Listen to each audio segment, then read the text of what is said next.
Hoje, em Rompendo o Silêncio, o consumo de qualquer droga altera o funcionamento do cérebro e provoca comportamentos fora do normal. Quais são os vícios em geral? Quais são os tipos mais comuns? Qual é a causa dos vícios? Já vamos começar!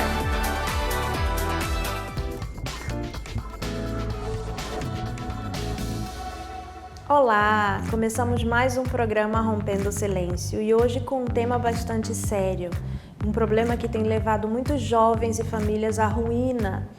Num país como o Canadá, onde a legalização de drogas como o álcool, a cannabis, mais popularmente conhecida por muitos como maconha, marihuana, tem tentado provar que a legalização tem feito diminuir o consumo.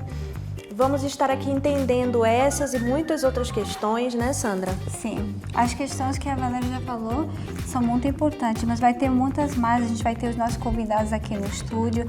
Hoje a gente vai ter um testemunho aqui em vivo no estúdio pelo Zoom, mas ele vai estar falando sobre a vida dele, sobre a fé também. Então hoje você vai ter várias informações que vai poder ajudar você, o seu familiar. Talvez você está passando esse problema de vício, você não sabe como sair dele.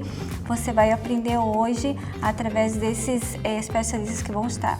Então, já se prepare, já pode pôr nos seus comentários, pode ligar aqui para os estúdios, a gente está aqui, a gente vai estar respondendo também as perguntas, a gente vai numa matéria e a gente já volta.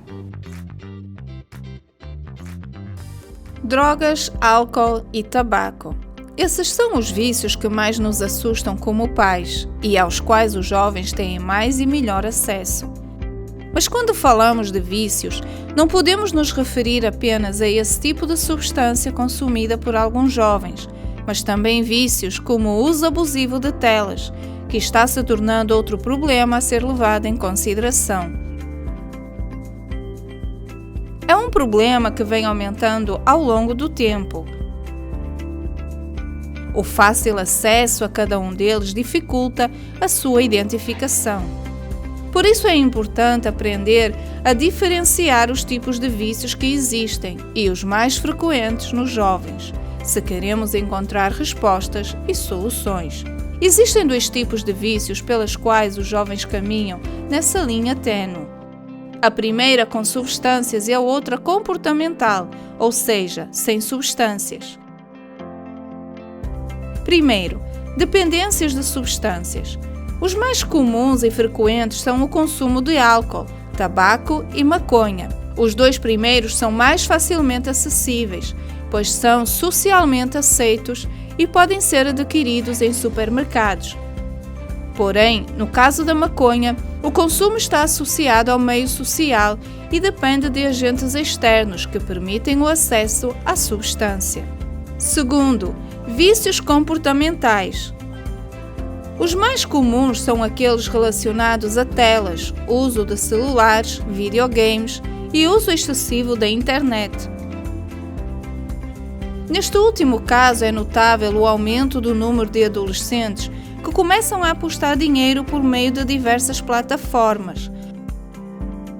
Uma das questões mais importantes sobre o tema dos vícios em crianças é a supervisão e prevenção dos pais para evitar problemas futuros e piores problemas com vícios. É essencial ter uma relação de comunicação com as crianças, incutir nelas o valor de dizer não e a importância de não cair na armadilha sem fim dos vícios, aos quais podemos saber como começam, mas não como terminam.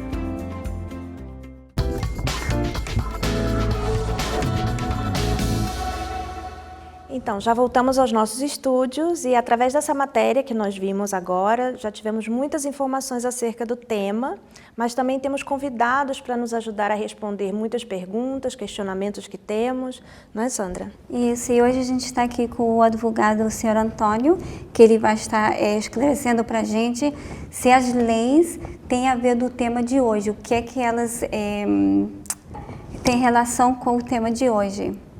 Sim. Muito bem-vindo, senhor Antônio. Prazer. Sim, também temos por Zoom um convidado que nos vai contar suas experiências através do que ele passou com as drogas. Uma pessoa que teve alguns vícios. Como está, senhor Armindo? O senhor... Tudo bem, senhora. Boa tarde a todos. Boa tarde, senhor Armindo. O senhor também seja muito bem-vindo. Nos vai ajudar com o seu testemunho, com aquilo que o senhor passou através das drogas. Seja muito bem-vindo. Sim, senhora. Maior prazer. Também, através do Zoom, temos o nosso terapeuta, Dr. Cristiano Brasil. Gostaria de dar as boas-vindas ao senhor. Muito obrigado. É um tema muito importante, temático mesmo. Sim, muito obrigada por o senhor estar aqui presente conosco. E vamos, já tem uma pergunta. A primeira pergunta é para o senhor mesmo, Dr. Cristiano. O senhor nos ouve? Sim.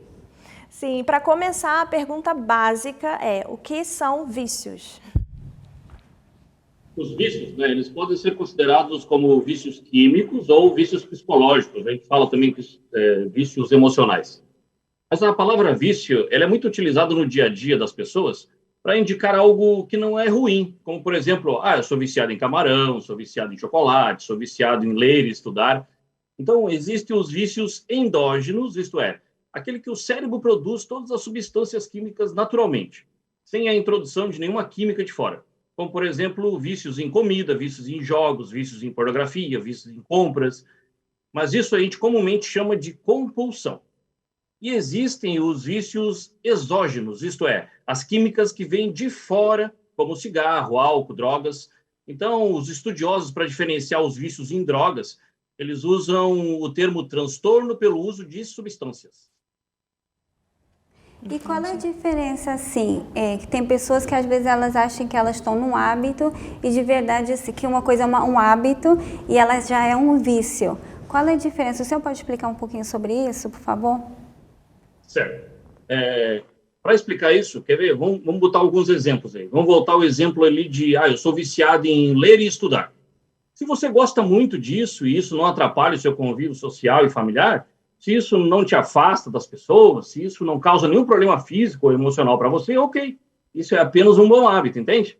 Mas, mesmo que em algum momento de prova, de concurso, vestibular, alguma coisa assim, você precisa, naquele momento, focar e ficar a maior parte do tempo estudando, isso não é problema e não é um vício. Mas agora, se você deixar de ficar com a família, ficar com os amigos para estudar o tempo todo, nos finais de semana, não sai de casa, ou ainda, quando sai, leva os livros embaixo do braço para estudar. Faz prova para concurso, depois faz outro concurso, depois faz outro, depois faz outro. Percebe que isso já virou um excesso, entende? E todo excesso, ele pode se transformar em um vício. E todo excesso nos mostra que existe ali uma falta emocional. Perceba que, emocionalmente, aquela pessoa que sente um vazio dentro do peito, ela tenta preencher esse vazio com algo externo, em excesso. Então, perceba que os vícios, eles não são apenas em drogas ilícitas, como cigarro e álcool e as outras drogas, né? Existem muitos excessos e pessoas viciadas em comida, por exemplo, em remédios antidepressivos, ansiolíticos e antipsicóticos. E esse excesso, ele se caracteriza em a pessoa saber que aquilo está fazendo mal para ela e que talvez até possa matar ela, mas mesmo assim, mesmo tendo essa consciência, ela não consegue ter forças para lutar contra isso sozinho. Isso sim é um vício. E o que considera assim, da origem? Onde começa esse vício? Olha, tudo começa aqui, né? No nosso cérebro, tá? Eu brinco que nós temos uma máquina geradora de químicos aqui no nosso cérebro, na nossa cabeça. Mas para entendermos melhores isso, deixa eu explicar de forma lúdica, né? Sem muitos termos técnicos aqui de neurociência. Pesquisa sobre o nosso cérebro vem avançando ano a ano, e a cada ano descobrimos coisas surpreendentes sobre o nosso cérebro. E o nosso cérebro busca pelo prazer, e ele quer fugir o tempo todo da dor, tá? Então, com essa premissa, começamos a entender por que o uso das drogas traz uma sensação inicial de prazer. Euforia, alucinação, algumas drogas têm efeitos relaxantes e outras excitatórias, né? Então, quando o nosso cérebro recebe essa carga química de substâncias, seja do cigarro, do álcool, da maconha, cocaína, etc., esse cérebro, então, ele dispara um sistema de recompensa, liberando um neurotransmissor chamado dopamina. E quanto mais dessa química é liberada no nosso cérebro, mais sensação de prazer nós vamos tendo. Só que, na medida que esse excesso de dopamina inunda o nosso cérebro, o corpo vai reagindo, criando modificações físicas no cérebro, para equilibrar as coisas. E então, nós vamos ficando menos suscetíveis ao efeito da dopamina. Então, aos poucos, vamos criando algo que chamamos de resistência, onde precisamos de mais estímulos para poder sentir as mesmas sensações de antes. E dessa forma, a dependência química foi criada. Imagine que antes, quando você lia um livro ou ia num lugar bom, o seu cérebro naturalmente libera, digamos, 10 de dopamina. Bota um número aí, 10 de dopamina. Só que quando essa mesma pessoa usa uma cocaína, o cérebro dela responde com 1000 de dopamina, desculpa. Então, perceba a diferença. Logo, quem usa continuamente drogas não vai mais sentir-se bem apenas comendo uma boa comida ou lendo um bom livro, entende? Pois o que o cérebro produz naturalmente é muito abaixo do que é produzido pela droga. Logo, a pessoa não sente mais os prazeres naturais da vida e busca incansavelmente mais e mais drogas para poder se sentir bem. E nessa busca desenfreada pode acontecer uma overdose, que, embora seja considerado um suicídio involuntário, a pessoa possivelmente não queria morrer. Ela queria era aumentar a dose para ter as mesmas sensações de antes. E que quando a gente pode identificar que a pessoa já está no vício? Assim, a gente querendo ajudar alguém, olhando uma pessoa, até uma pessoa que está vendo agora, gente, ela tem um familiar e ela não sabe, como ela pode identificar se essa pessoa já está no vício? Certo. O vício inicia em diversos momentos, né? Dependendo de cada indivíduo e dependendo também de cada tipo de droga. Então, algumas têm um poder maior de dependência do que outras, mas quando a pessoa não consegue ficar sem a droga, tendo reações fisiológicas e psicológicas adversas, chamadas de abstinência, isso já está caracterizando um vício de alguma substância. E quais são as consequências do vício, da dependência do vício? Olha, as consequências são desastrosas, né, e mortais, muitas vezes para o indivíduo que utiliza a droga, e danos diversos para a sociedade, né, para os familiares, violência, assassinatos, roubos, acidentes, doenças, entre outras coisas danosas aí para a sociedade também.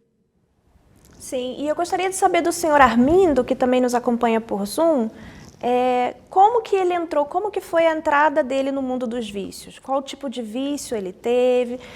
Como que ele entrou nesse mundo? Então, senhores, eu trabalhava na construção, né, e nunca avançava. E aí havia amigos que vendiam as drogas e tinham carros bons. Eu disse, então, eu vou experimentar, né? Comecei a vender a droga primeiro e aí não fazia. Mas ao fim de um tempo, a gente ia para a festa, bebia, tinha moças, enfim. Aí foi rolando devagarinho, né? Uma mentira, que tudo estava bem quando estava tomando a droga, e aí era tudo mentira, né? E aí levei 20 anos, chegou a um ponto que nem queria viver, né? Era muito, perdi trabalho, senhora, perdi, os familiares já nem acreditavam em mim, foi um desastre. E aí tive um tempo que tive uma faca no pescoço, né? E aí eu disse ao senhor, se o senhor existe, eu sabia que existia, né?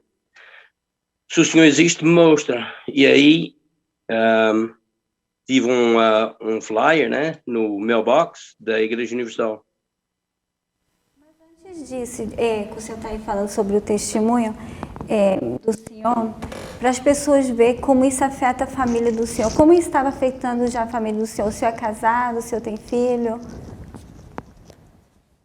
Aí, antes disso tudo, não era casado, senhora.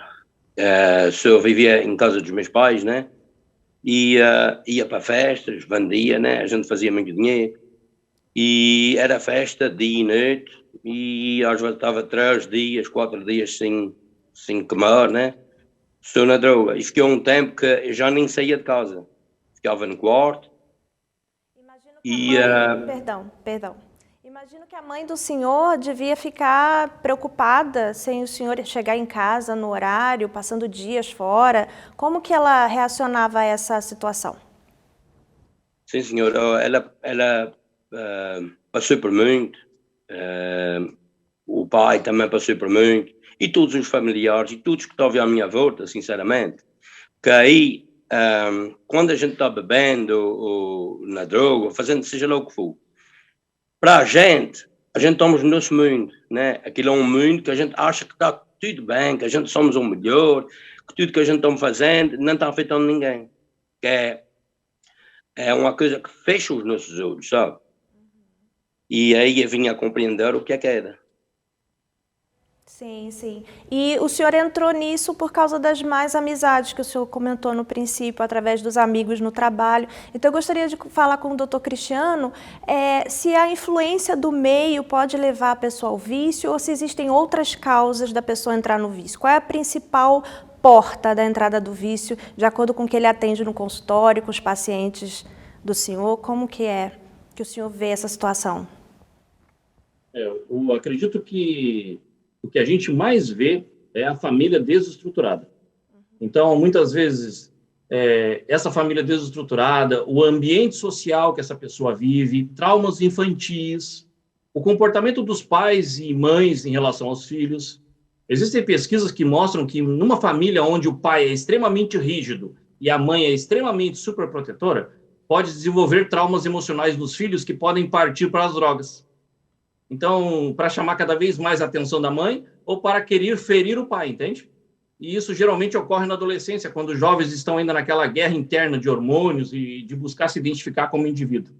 E o nosso cérebro, ele amadurece até os 25 anos. E muitos jovens que utilizam drogas antes dessa idade acabam tendo uma maior dependência porque começou a usar enquanto o cérebro ainda estava amadurecendo e foi impactado com as modificações da dopamina e das drogas do cérebro. Então, o que mais acontece é isso, questões de família desestruturadas e traumas infantis que acabam repercutindo na vida atual da pessoa, fazendo com que ela busque as drogas. Acredito que no seu consultório o senhor também atende muitas famílias, como a família do senhor Armindo, né? As pessoas como o senhor Armindo, que levou todo, através do vício dele, levou toda a família dele a sofrer a causa do vício dele. Eu creio que o senhor deve atender muita gente com esse tipo de história. Sim, infelizmente, a gente não pode só tratar o paciente que está usando as drogas, né, o usuário, mas sim tem que tratar também toda a família, porque isso envolve questões emocionais de toda a família. Acaba destruindo, muitas vezes, se a pessoa é casada, destrói o casamento, impacta diretamente em traumas para aqueles filhos, e se não for tratado isso, existe uma coisa que a gente chama de repetição familiar, que os filhos podem depois vir a repetir o pai. Entendo. Muito obrigada, doutor. Eu gostaria de agora ir à nossa matéria, que vai falar de um dos mais problemáticos vícios aqui, não só aqui no Canadá, mas em todo o mundo, que é o alcoolismo. Fique conosco e vamos à nossa matéria. Crescemos com a ideia de que todas as drogas são ruins, mas e o álcool? Que esta também é uma droga e, de fato, é a droga socialmente aceitável e mais acessível do mercado. O álcool é classificado como uma droga repressora do sistema nervoso central. Os efeitos inibem as funções cerebrais, dando aquela sensação de relaxamento e euforia. Mas as qualidades muito viciantes e perigosas do álcool acabam com a vida de mais de 95 mil pessoas a cada ano e 261 por dia, apenas nos Estados Unidos, de acordo com CBS. E é que muitos pensam que o álcool não tem consequências graves e que não é perigoso. No entanto, como vemos nesses dados, a ciência nos conta outra história. O álcool é a droga mais mortal de todas. A falta de seriedade que é dada aos problemas do abuso do álcool pode ser uma das principais razões para a dependência desta droga. Um estudo publicado no jornal Addiction descobriu que o álcool é a causa direta de 7 tipos de câncer, incluindo câncer de boca e garganta, esôfago, laringe, mama, cólon, fígado e reto. Além disso, o uso excessivo de álcool enfraquece o coração e causa danos irreversíveis ao cérebro que podem levar à demência. A Organização Mundial da Saúde indica que os riscos do alcoolismo entre os jovens são muitos, incluindo o aumento das relações sexuais desprotegidas e a promiscuidade, resultando em contágio, e o aumento de jovens com doenças sexualmente transmissíveis, além de gravidez não desejada, aumento da violência, violência de gênero e violência contra menores dentro da família. E também o aumento dos acidentes de trânsito, sendo a principal causa de morte prematura na população jovem.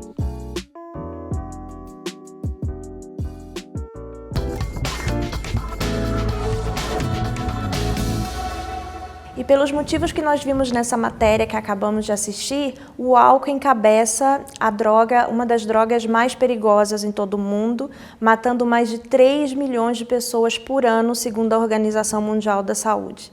E eu gostaria de perguntar ao senhor, doutor Antônio, o que as leis podem nos ajudar no combate, porque não somente mata por causa do vício do álcool, de doenças causadas pelo álcool, mas também de acidentes de trânsito, acidentes que lastimam não só a própria pessoa, como outras pessoas envolvidas nesses acidentes. O que a lei pode nos ajudar com relação a esse vício do álcool e os acidentes?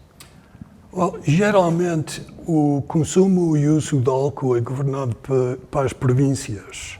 Tem uma pequena parte da lei que é de crime. Uma pessoa não pode beber e guiar um carro ou um barco de motor ou qualquer máquina que é motorizada. Mas, geralmente, as províncias é que governam no consumo de álcool. A parte das estatutas também tem lei comum. Tem, por exemplo, a culpa se um bar ou uma taverna serve uma pessoa que já parece estar intoxicada, tem consequências se essa pessoa pisa assim ou pisa outra pessoa. E com relação às leis que mudaram muito no Canadá e em todo o mundo, né, durante os anos, havia momentos no Canadá em que não se podia comprar álcool em todos os lugares. Sim. E também não se podia tomar álcool assim em público, né? Então, por que mudaram as leis nesse sentido? Essa é uma boa pergunta. Também as leis com drogas e álcool têm trocado bastante. Por exemplo, antigamente, toda a droga e álcool era completamente legal. O pessoal usava ópio e cocaína para razões médicas, consumiam álcool. No último século, a volta de 1910, se eu não estou enganado, houve, como é que eu vou dizer isto, parecia que tinha começado problemas na sociedade com violência atribuída ao álcool. E as leis mudaram nessa altura e álcool era proibido na sociedade inteira. Agora, o uso do álcool ficou a ser legal depois dos anos, mas o uso de muitas drogas continua a ser proibido.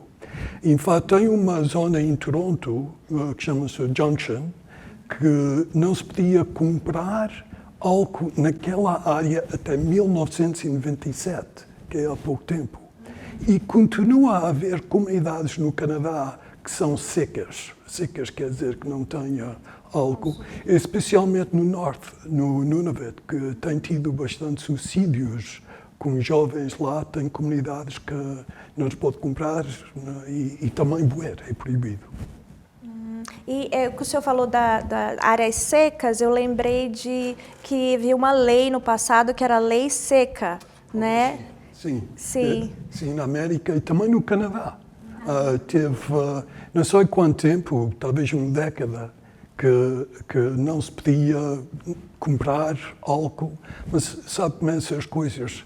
Quem quer tem maneiras de achar, porque tem muitas pessoas que enriqueceram a fazer álcool e vender álcool quando era proibido. Clandestinamente? Sim. Uau! E eram menores os incidentes, os índices de acidentes na época que havia essa lei seca? Como? Se eram menores os índices, a porcentagem de acidentes, o senhor tem essa informação? Sim? Não tenho, eu não sei. Houve muita gente, como como é que se diz em português? Se você quiser, eu vou falar inglês também, não é problema. Teve muita gente, alguém quem disse que o prohibition, que era as leis secas, que muito pessoal que foram religiosos, que estavam consumidos como que estava acontecendo na sociedade derivado a álcool, que é que empurraram para essa lei. E eu não sei se essa secção da sociedade enfraqueceu, não sei o que é que aconteceu para essa lei trocar. A pressão das pessoas, né, Sandra? Talvez. Para mudar a lei. Sim. Sim, porque essa era a minha seguinte pergunta. Por que o senhor acha que a lei voltou a deixar vender e tudo isso? Isso não sei, mas a minha teoria é que a lei vai sempre atrasado dos eventos na sociedade. Alguma coisa acontece na nossa sociedade, por exemplo, quando havia muita violência e algumas pessoas pensavam que isso era derivado do álcool, a lei respondeu. A lei está sempre respondendo a eventos que acontecem na sociedade. Doutor, e o senhor acha que o fato do álcool e outras drogas legalizadas, drogas lícitas, fazem aumentar o consumo delas, assim, a facilidade? Isso não sei.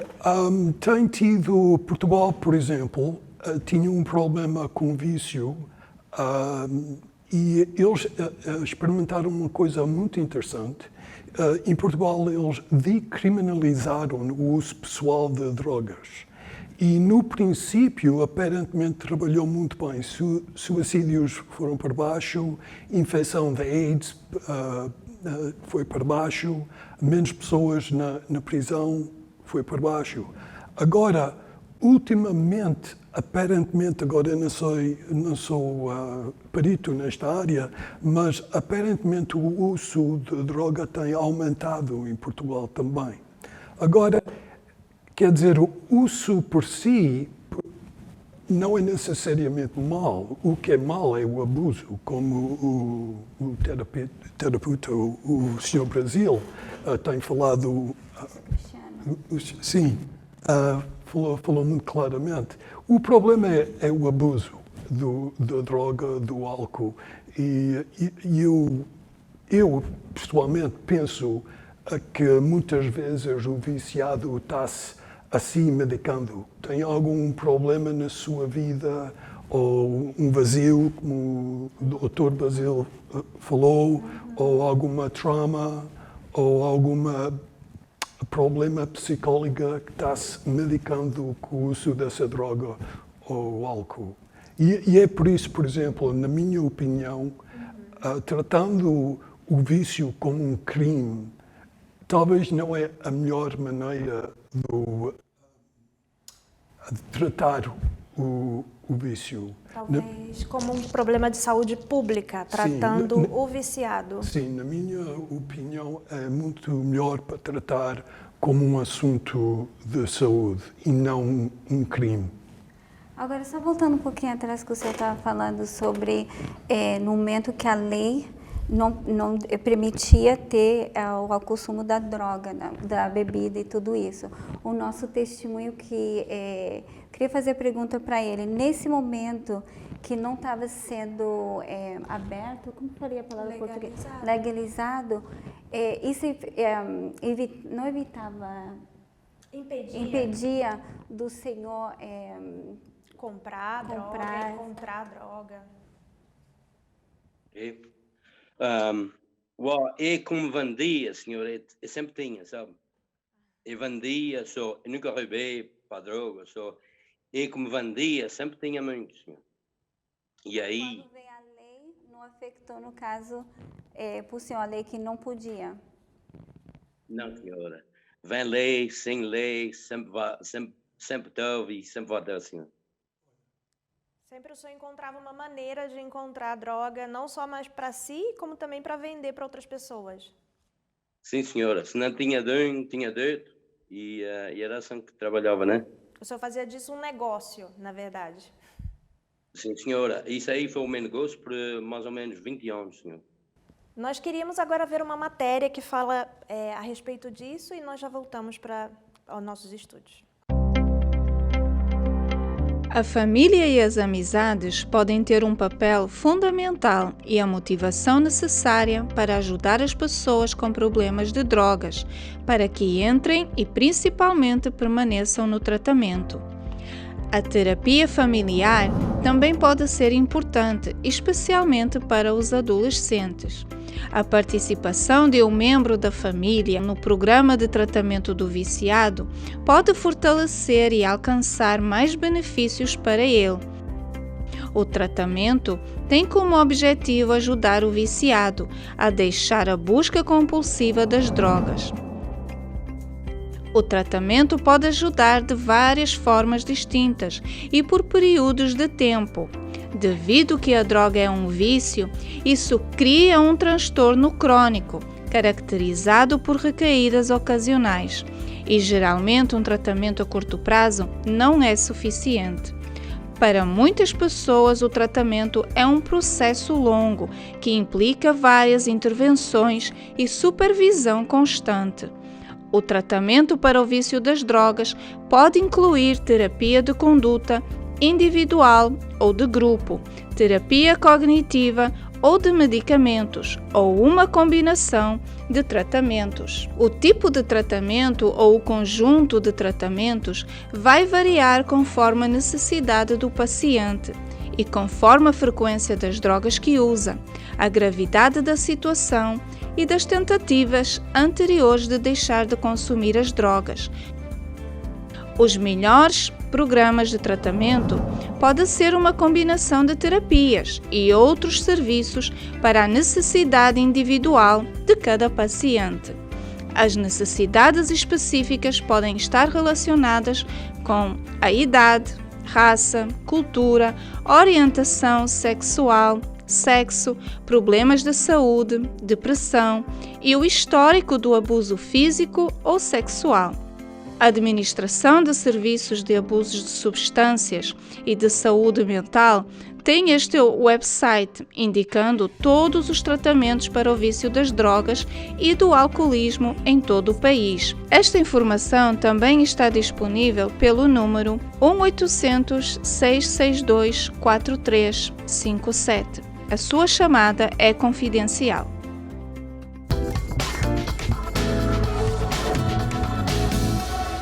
E já estamos de volta e Sandra tem uma pergunta para o doutor. Sim, doutor Antônio, eu queria saber quem faz as leis aqui no Canadá? Isso é uma pergunta muito interessante, porque em Portugal e em Europa, o base da lei é o Código Napoleónico e também aqui na nossa província de Quebec também trabalha assim.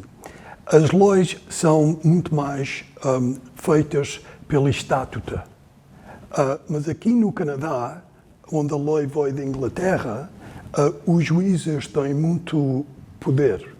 Um exemplo perfeito é a lei da negligência. A lei da negligência é quase toda feita pelos juízes e não pelo Parlamento ou por a legislatura. Um bom exemplo é o que acontece se uma pessoa embebe-se na casa de um amigo, sai da casa e tem um acidente e pisa uma pessoa. Quem é que é responsável? Há responsabilidade. O juiz é que decide coisas assim. Outro exemplo é o que acontece. Um doente vai ao seu médico, um viciado vai ao seu médico e diz ao seu médico que ele está sempre a beber e conduzir o seu carro. E o médico não faz nada para tirá-lo a carta de condução. E ele tem um acidente e mata uma pessoa. Negligência. Não há uma estatuta que governa isso. Isso é a lei common law, que se chama em inglês. E, interessantemente, também vem muitos princípios da lei do common law dos tempos romanos, pela verdade. E só tem os juízes no nosso sistema aqui no Canadá têm um pouco mais poder do que os juízes no sistema do Código Napoleónico, que é quase todos os países da Europa. E como nós vimos na matéria, existem mais homens e mulheres a consumir álcool e outras drogas excessivamente. E a faixa etária com mais incidência é dos 18 aos 34 anos. Como já sabemos, o álcool é a mais consumida. A taxa de consumo de cannabis não mudou depois da legalização. Jovens dos 20 aos 24 anos têm consumido mais cocaína. A taxa de viciados nos jogos desceu. Há mais mortes devido à metanfetamina e as visitas às emergências por overdose com opioides duplicou entre os jovens adultos. É importante, por isso, falarmos de terapia. Por isso, eu gostaria de falar com o Dr. Cristiano. Dr. Cristiano, o que tem sido feito pelos governos com relação a terapias? Tem algum programa que os governos têm criado com relação a terapias para cuidar desse problema, que é um problema de saúde pública? Aqui no Brasil, o SUS atende, né, essas pessoas, tem centros especializados para essas pessoas que estão dominados ali pela droga. Também tem acompanhamento direto com os familiares também, grupos de apoio, né? Então, existe todo um... Só que muitas vezes o que acontece é que o próprio drogado, o próprio usuário, ele não quer buscar ajuda. Então, esse tempo do usuário, ele perceber que ele precisa buscar ajuda, demora muito esse tempo. Enquanto isso, a família fica se destruindo, a família fica buscando alternativas, muitas vezes interna a pessoa até numa clínica, de forma forçada, e a pessoa foge, porque ela não estava preparada ainda. E é o que eu sempre digo, né? Quando eu vou fazer o atendimento, eu sempre digo assim, a pessoa, você está preparado para essa mudança? Você está preparado para isso? Porque vai ter que ter força de vontade. Eu vou te ajudar, mas eu sou apenas o GPS. Você vai ter que fazer a sua parte. E eu preciso que você faça a sua parte para que tudo funcione. Entende? Então, a gente não consegue ajudar, nem eu como terapeuta, e nem o Estado consegue ajudar alguém que não quer ser ajudado. Então, é por isso que a gente tem que conscientizar muitas pessoas para que busquem a ajuda, porque a ajuda existe e realmente, assim como o nosso amigo, né, o Armindo, conseguiu sair disso. Sim. E o senhor Antônio, qual é a opinião do senhor sobre isso? Well, tem tido alguns programas criados pelo governo para ajudar a situação. Por exemplo, em Vancouver, que é uma cidade que tem um porto grande como Lisboa, parece que tem a incidência mais alta do uso de droga e viciados de droga. E em Vancouver estão estudando o modelo de Portugal e estão a tentar pedir uma exceção do Código Criminal para os viciados a poderem usar droga num ambiente mais seguro, onde as agulhas não são compartilhadas e para reduzir a transferência de doença. Eu não sei os resultados disso, mas eu sei que eles estão a tentar um programa assim para ver se, ao menos, reduzem os problemas associados com o vício. O doutor Brasil está falando mais da pessoa pessoal, que ele tem razão, que a pessoa por si precisa querer perder o vício, mas também tem problemas maiores com o indivíduo enfrentados pela sociedade em volta do uso de droga, que têm que ser também tratados. Sim, e como o doutor Brasil deu o exemplo do senhor Armindo, eu gostaria de saber do senhor Armindo como ele superou o vício, que ele contasse um pouco a história dele, de como foi como que foi essa superação, essa saída dos vícios, senhor Armindo, por favor. Vício, toda pessoa que é viciada quer parar, não quer tomar droga, não quer beber, não quer fazer aquilo, mas tem uma força cá dentro que toda vez que diz eu quero parar, eu não quero fazer mais isso, está sendo sincero. Sinceramente, está sendo sincero.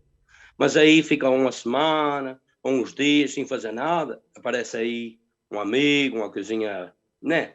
Fica uma felicidade falsa. E diga, só uma cervejinha, só um copo de vinho, só um...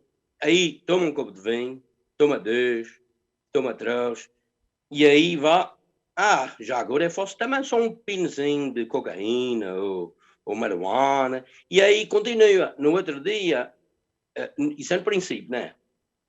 No outro dia, dorme, né? Acorda, tudo feliz. É uma felicidade falsa, né? Aquilo é uma felicidade falsa. E acorda e diga assim, uma palavra aí na mente fala, hoje estás bem, vais aí fora, bebe uma cervejinha, não faz mal. E aí essa voz cá dentro, e essa voz é como o senhor Cristiano falou, é na mente, né? É a mente.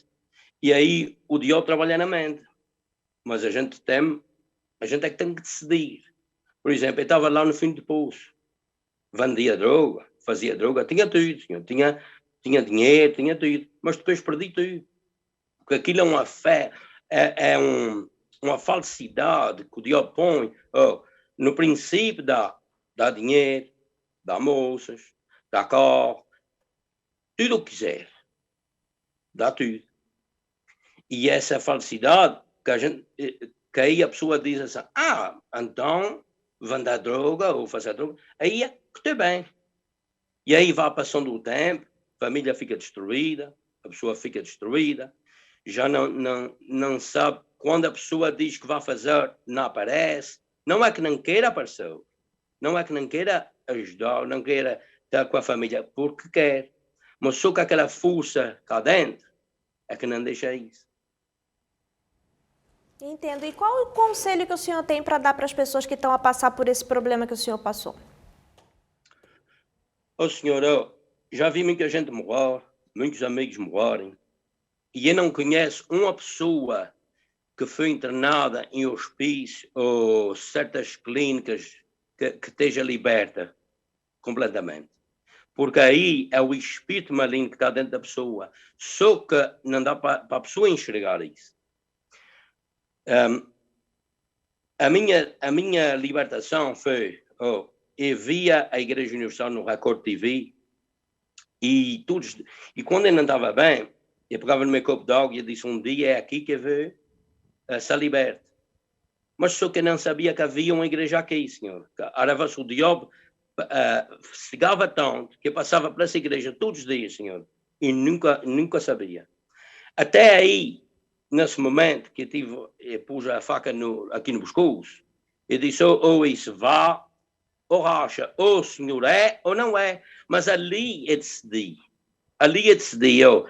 ou Deus é, ou não é. Ou alma muda, ou não, porque salvo, mas aí eu tive que obedecer. Olha, e quando eu tinha a faca debaixo do pescoço, né? Aí tive um text message do pastor da Igreja Universal, daqui de Londres. E foi aí, eu decidi, fui no outro dia, fui para a igreja, mas antes de ir para a igreja, eu decidi de obedecer tudo, porque tudo o que eu fazia, tudo à minha maneira, nada dava certo. Agora, o que é que eu tinha a perder, né? O que é que eu tinha a perder? Não tinha nada. Só tudo a ganhar. Ou é ou não é, ou vá ou racha. E então, eu decidi obedecer. Vim para casa, ainda tinha droga em casa. E aquela fala na coisa, porque vim da igreja contente, né?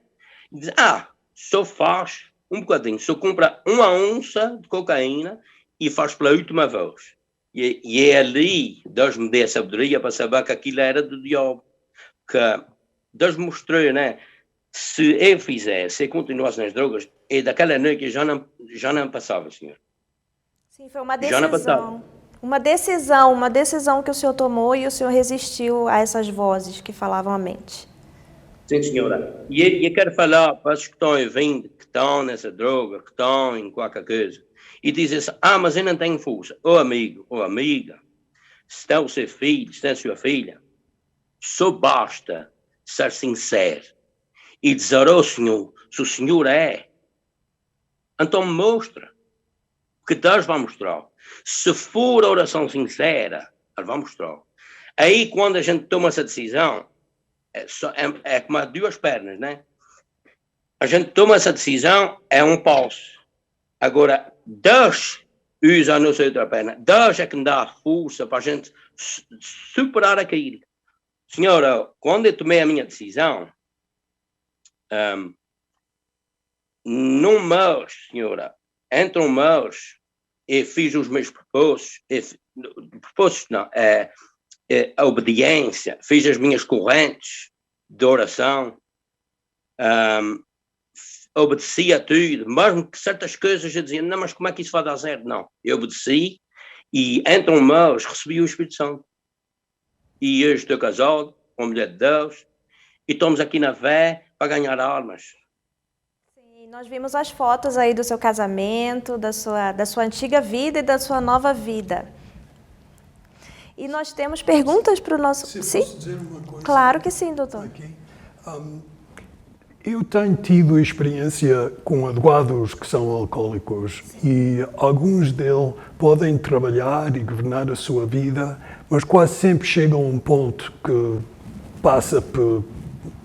causa muito prejuízo a muita gente. E o que eu tenho achado é que se eles viram-se para a religião, parece dar força para resistir àquela voz que fala dentro da pessoa e lutar contra o vício, porque aquela voz que fala na cabeça é muito forte. Sim. E seja para droga, álcool, comida, como o Dr. Brasil tinha dito. Sim. E para combater essa voz precisa uma força enorme. E da pessoa de onde é que vai buscar a força?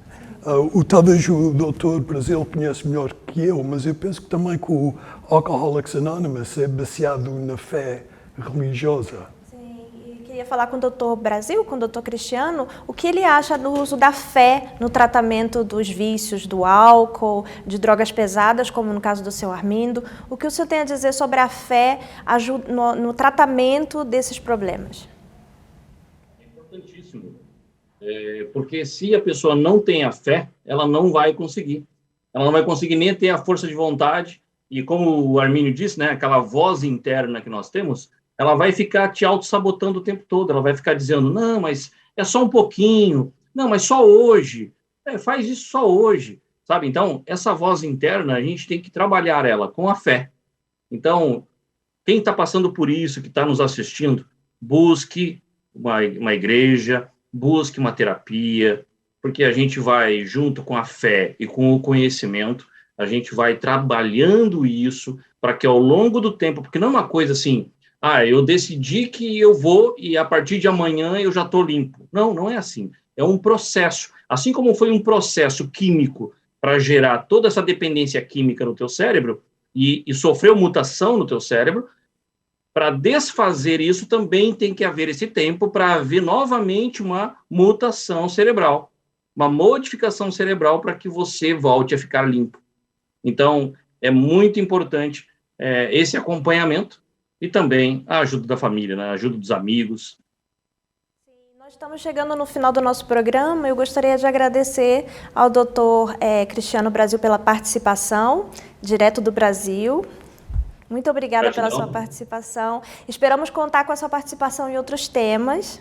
Muito obrigada. Muito obrigado também. O senhor gostaria de deixar as considerações finais, por favor? Gostaria de falar justamente isso, né? Que quem está passando por isso, busque ajuda, busque uma igreja, busque uma terapia, que tem solução sim, tá? Existe a luz no fim do túnel, pode ter certeza. Muito obrigada. E também ao doutor, como está, doutor, gostaria de agradecer a sua participação, as suas considerações finais. Considerações finais. Para quem sente que está habituado ou viciado, para mim, eu penso talvez a coisa mais importante é para pedir ajuda cedo. E não esperar, porque, como eu disse antes, eu penso que muita gente que estão viciados estão-se assim a medicar. Isso é um sinal de outra coisa. E pedindo ajuda cedo talvez é a melhor coisa. Sim. E também gostaria de agradecer ao senhor Armindo. Senhor Armindo, muito obrigada pela participação do senhor. Maior prazer, senhora. Estamos aqui. Se tiver alguém que queira falar comigo, sabem, visita a Igreja Universal e aí eles vão falar. Eu posso ir a qualquer cidade, senhora, seja lá onde for, falar sobre a pessoa, porque aí eu compreendo que eu passei essas coisas.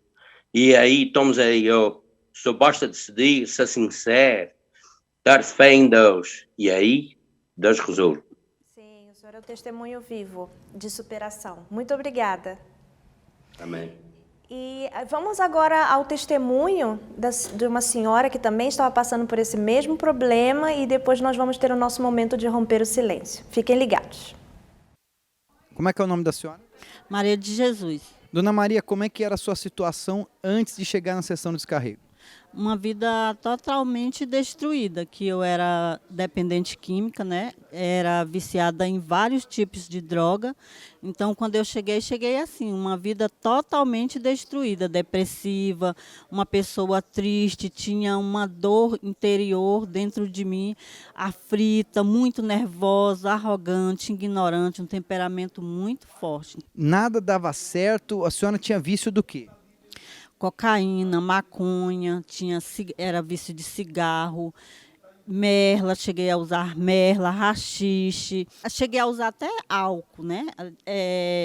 Tomava cerveja, lança-perfume, loló. Essa situação se arrastou durante quantos anos?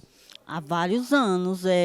Quando eu comecei, eu tinha uns 23 anos. Quando eu cheguei na igreja, eu tinha 33 anos de idade. Então, durante 10 anos, esse sofrimento, vícios, depressão, desejo de morrer, começou a assistir a sessão, participou, obedeceu, usou o banho. Como é que está a sua vida hoje? Hoje a minha vida é totalmente transformada. Hoje eu sou totalmente feliz, tenho paz interior, que é o mais importante, tenho o Espírito Santo, que é o que me traz alegria, traz força e me dá a minha segurança a cada dia. Sinto-me muito feliz e realizada hoje. Outra vida. Outra vida, totalmente liberta, totalmente transformada.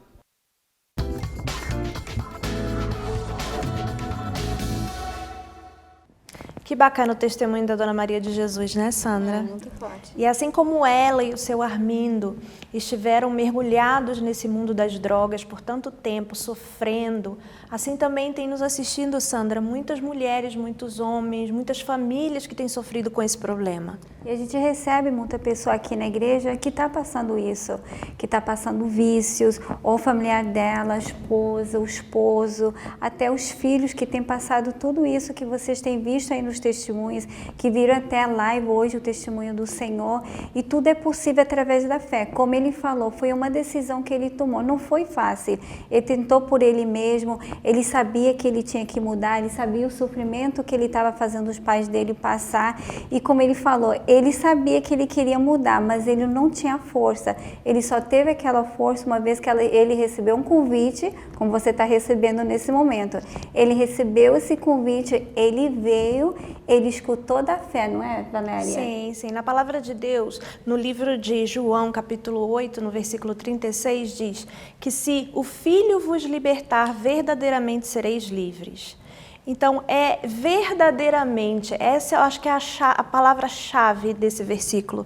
Verdadeiramente sereis livres. Porque muitas pessoas têm se internado em clínicas de reabilitação, Sandra, têm sofrido terapias diversas, de diversos tipos, e elas até conseguem, Sandra, ficar livres por um tempo, por meses, por anos, mas sempre voltam ao vício novamente, caem novamente no vício, têm recaídas, porque elas não ficaram verdadeiramente livres, porque o único que pode verdadeiramente libertá-las é o Senhor Jesus, Sandra. Isso. Aí fica o convite para vocês. A gente está aqui no 2420 Dufferin Street, aqui no North York, E a gente tem nas 3 línguas. A gente tem, no primeiro andar a gente tem o inglês, no segundo a gente tem o português e aqui no terceiro a gente tem o espanhol. A gente está aqui todos os dias para poder atender vocês e ajudar vocês. Aí vai estar toda a informação, a direção de novo, vai estar o telefone da gente daqui. Você pode ligar, pode falar comigo, pode falar com a Valéria.